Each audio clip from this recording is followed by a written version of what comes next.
Hey everyone, SDM Kahuna back again, and I'm doing something I didn't think I'd ever be doing on this channel, which is playing some Call of Duty Infinite Warfare.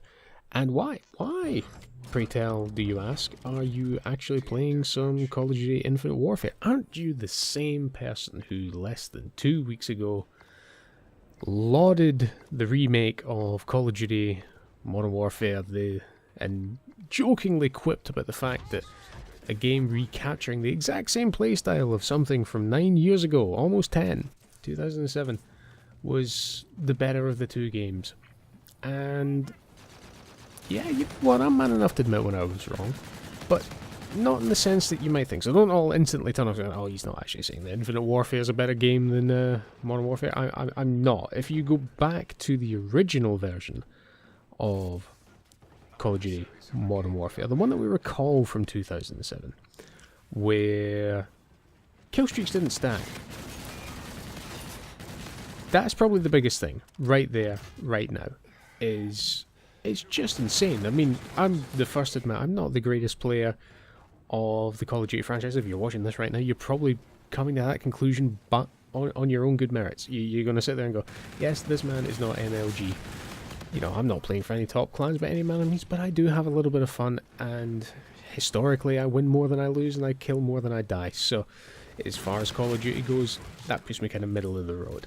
Now, that being said, the changes that I feel are in Modern Warfare, the remastered edition, I don't know, just something feels a little bit off about it. So, you know, the fact that it's constantly UAVs are up, the fact that the game is nigh on unplayable without stopping power on. I know some people run the Juggernaut perk and, you know, it kind of balances out, but, you know, statistically people have gone out there and proven that if you want to kill someone quickly and you're not playing hardcore, and nobody's playing hardcore right about now, it's impossible to get a game. I'd love to know what the player stats are, but hey ho, stopping power it is, sticking on anything, you're probably good to go. But anyway, I digress. Infinite Warfare. Why have I gone across this? Well, aside from feeling like something's fundamentally been broken with the Modern Warfare remastered multiplayer, loving the single player. Multiplayer, not so much. Just feeling that a little bit off. It's like I know we can disregard a lot of what COD does. The fact is, even with this, the 2016 edition of COD, we're still running on something that's using peer-to-peer networks. I mean, come on, Activision. I know you are far better at making money than I am, and that goes without saying. But this is the 21st century, in case you haven't noticed. And even when you released Modern Warfare, it was still the 21st century. You just didn't take that into account. And using solutions from 1996 for networking is just unconscionable. Now, in its defense, the netcode for COD has never really been that bad. It's always been there or thereabouts, but when you're relying on the hosting capability of Dave D, Doki, Biki, Mick and Titch, or whoever the listening server, when you're searching for a game, decides to go, you know what, I'm gonna pick what's behind door number 3, Kahuna. And, you know, you get somebody who's barely got any upstream on the connection, or who doesn't have the best latency, then it throws in its arbitrary lag compensation, and then you get a game where sometimes a basic encounter with a host can feel like you're fighting goddamn Agent Smith in the Matrix. It's not fun, it's very frustrating. And I can generally feel like you're being punished for an unwillingness to spend anything on infrastructure. And from a technical standpoint, that is hugely frustrating. And from a gamer standpoint, that's also hugely frustrating. You know, as a consumer who's buying into the game, it's like, you know, let's take Battlefield 1 as an example. I've been playing with Lord Campington, Yondav, and some of the other guys I've gotten to know from YouTube, and I've been playing Battlefield 1 with them. The montage video was done, they were in a couple of those. And you take a game like Battlefield 1, and you buy the game. You can buy into premium should you so wish, or should you not wish to. That is entirely your option. And once you've done that, you're playing on hosted servers. Now, there is now the option to buy your own server and host it, and while the custom game setup isn't to everybody's liking at the moment in time, the option does exist. So when you take into account that Call of Duty is selling more copies than Battlefield 1 has done historically, or any of the Battlefield series for that matter. COD has always sold higher, and that's understandable. It's a more accessible game. It's the one that back in 2007 really ushered multiplayer gaming to the forefront on the console market. People forget that with COD.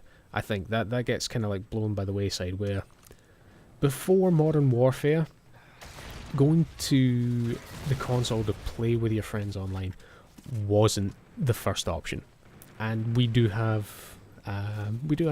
COD to thank for that. Now, God, this has really turned into a bit of a diatribe and a little bit of a rant I didn't anticipate. The initial hypothetical question I asked myself was, why, Kahuna, are you playing Call of Duty Infinite Warfare?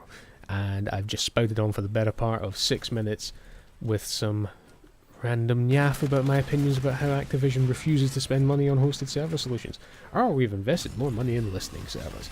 I don't give a how much money you are spending on servers that are putting me into lobbies with other people in Azerbaijan and Chile, depending on who you think has the better connection. That's neither here nor there. Actually, I forgot to record it. I played a game the other night where literally the matchmaking put us in. It was a 5v5 game. Well, it should have been a 5v5 game.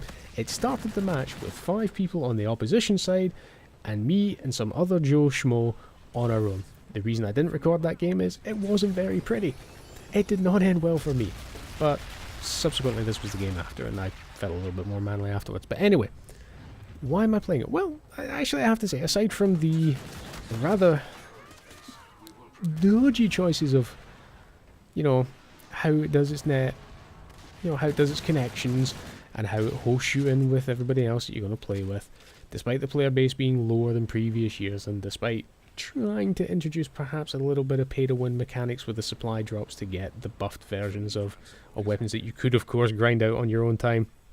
But let's be honest, unless you get really lucky with supply drops, or unless you just spend an inordinate amount of time in the game, it's probably going to be quicker. And people's time, it's been proven with free-to-play games that people will spend money to maximise the most of the time. And hey-ho, that's the way it's going, and sadly nothing seems to be stopping that. But anyway, all those little tiny gripes aside, and battering my desk with my elbow because I'm paying zero attention to what I'm doing as I'm flailing my arms around like a madman as I'm really thinking of what I'm going to say here.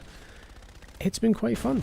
I've had a bit of a giggle with it. So, guys, hope you enjoyed the video. This has turned into a bit of a rant, but I have been SDM Kahuna, you have been awesome, and I will see you in the next one.